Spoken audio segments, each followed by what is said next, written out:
Islam. Peace and love. Go ahead and do part 2 to the World War finale. And we're going to talk about Ric Flair. Richard Flair. I believe he's an Irish man. But let's talk about Ric Flair and his influence and his partaking in the World War finale. Now, Richard Flair got his gimmick and his whole style from Mr. Rogers from the 1960s. The Roger strut, the figure four leg lock. Mind you, the figure four, the great Masonic symbol, leg lock.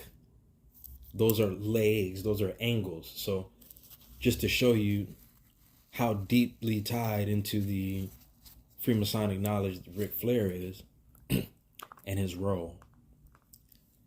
Now you have Ric Flair being the main leader and the founder of the alliance in the WWF, right?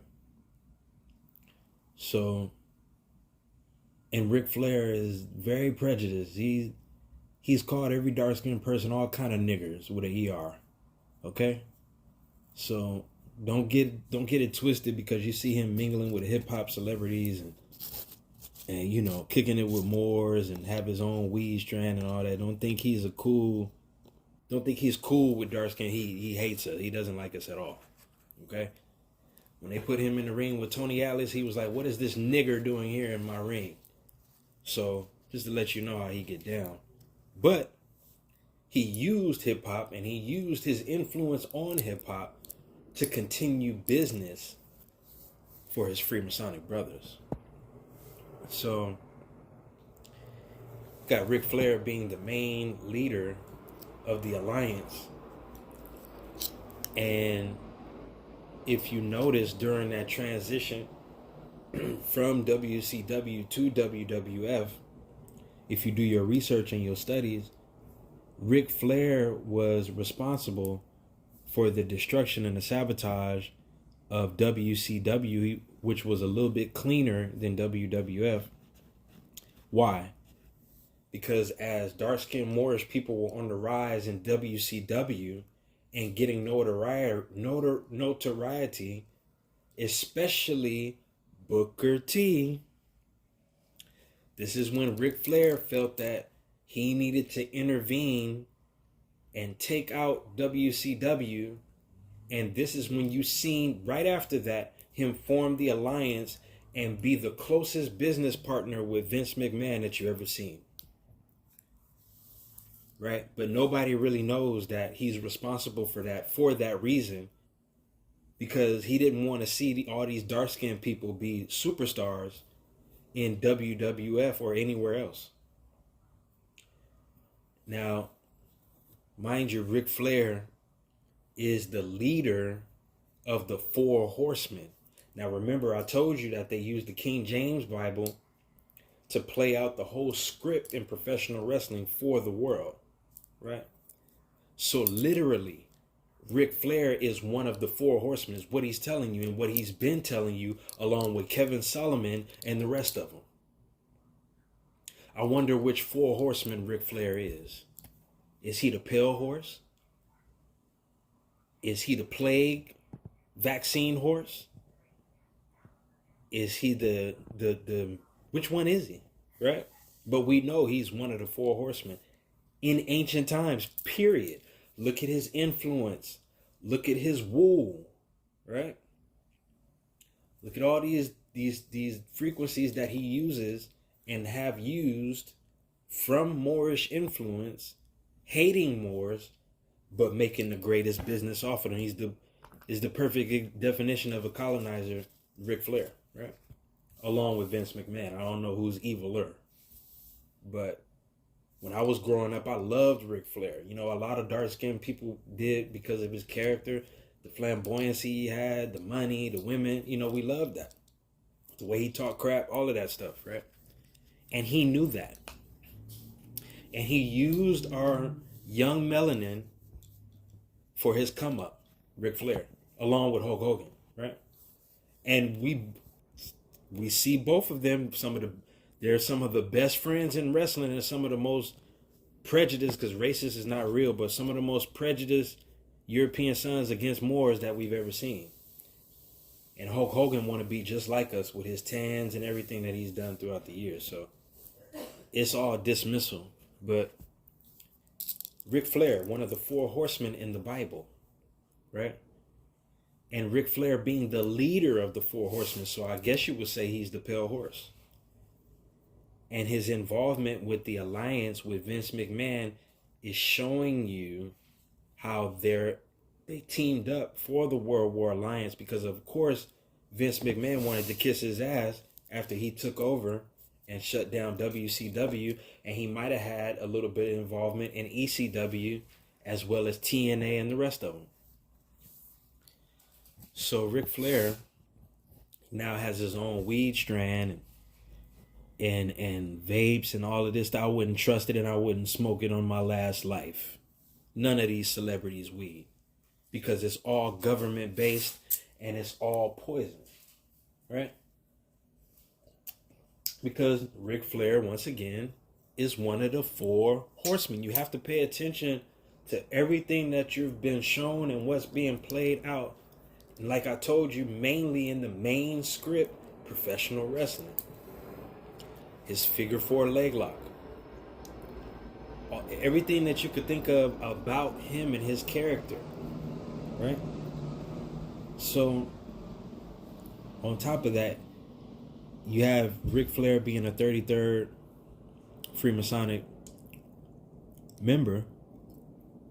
Then, outside of Ric Flair being a four horseman, he also has a major influence and involvement in the book end, or the end of the book of the U.S. corporation. Whether he's going to be on the evil side or the good side, we don't know. But what we do know is that he is the leader of the alliance, and he is the harbinger of the Antichrist, and has been for a long time. And this is why he is kind of like Diddy. He doesn't want anybody infiltrating his position and his spot ever. And if you study him in his professional wrestling history, and you see his different transformations, every door that he's entered through Freemasonry came from his love of alcoholism. Everybody knows that he has the most demonic spirits in him in wrestling than anybody else. It has been said that Ric Flair could drink out a whole bar in one night, beer, hard liquor, wine, and everything, with no real effect, not even being drunk. That's a real demon. So he's doing what he's been known to be scripted to do. And ever since Vince McMahon has fallen from his seat, you haven't seen Ric Flair do anything but make a fool of himself in public. He knows his demise is near, and he knows he's one of the four horsemen, and he knows that this is the bookend. And Ric Flair has been praised by Booker T, even though he shut down Booker T's whole career. Remember Harlem Heat. Remember the influence of Booker T and his brother Stevie Ray. These were some of the most positive dark-skinned Moors we ever seen on TV that got praise, from being called and niggers and heckled in crowds, to having such a great career in WCW, just to see it fall and have to transfer to the World War finale. And as you can see, Stevie Ray would have no involvement. As well as Stevie Ray had nothing bad to say about Ahmad Johnson. And I wonder why. And he did not do too much addressing of the slandering that his brother did against Ahmad, Because in my heart, I think Ahmad was telling the truth. And I think Ahmad exposed a lot of pedophiles that were dark skinned in WWF, and a lot of people that you wouldn't suspect were homosexual on the low. And I think Ahmad, even though he never was 100% green, he still was honorable enough to tell the truth and to expose what went on in the Nation group within WWF. And mind you, Owen Hart was a part of the Nation as well. We never got to hear his side of the story. But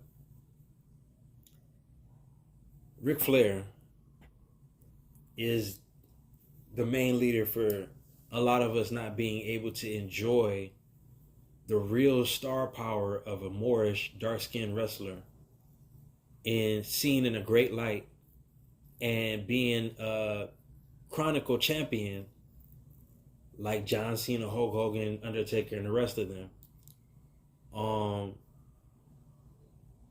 You know, the influence and the power of a positive Moor doing right is the destruction of the three-dimensional modern hybrid European world.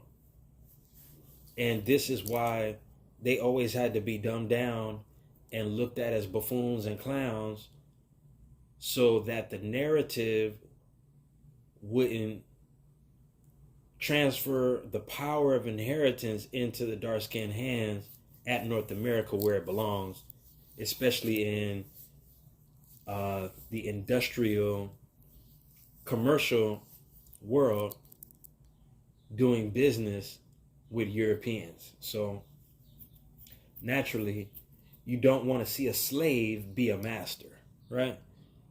And this is the whole conglomerate of the Freemasonic temples and their ties, is only giving the original dark-skinned Moor who wants to dumb himself down and get basic knowledge and sell out for it to only get 31, 32, and 33 degrees, only the little tidbits and limits that the European sun has and has had beyond what is not exposed of what they possess.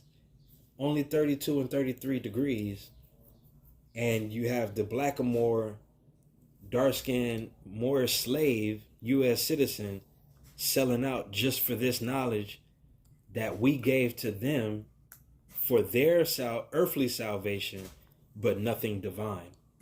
And this is why you have souls being sold every day for the de facto, for Unum Sanctum, or what you know as United States Corporation, so that they can have life. They take the souls of these celebrities to give their dead corpse a life.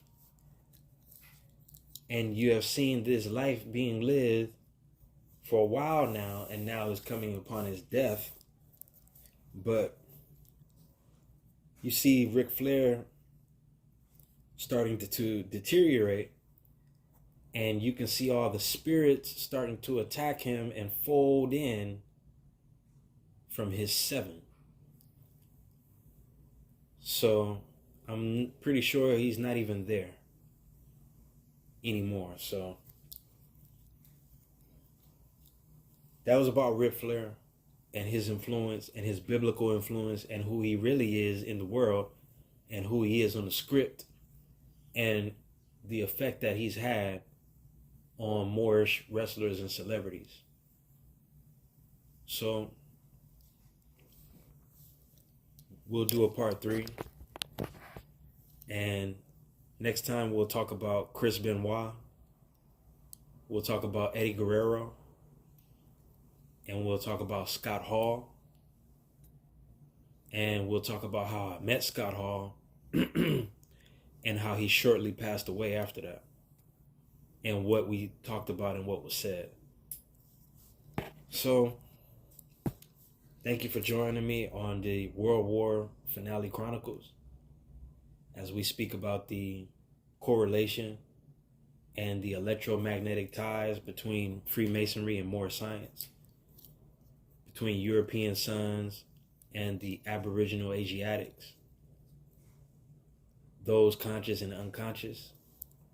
But I want y'all to study Ric Flair, and I want y'all to study Vince McMahon and the Diddy scandal and everything that's finna come out, and the chemistry that you see and the ties that you see between hip-hop and the professional wrestling world, and how it's always been used. And I wouldn't be surprised if Ric Flair came out and confessed his own, as well as Vince McMahon, as well as the rest of the amalgamated Moors, because it's time. And they've done their dirty work. They've done their nastiness, and they chose their nastiness, and now it's time to tell the truth. Islam, peace and love, exposed.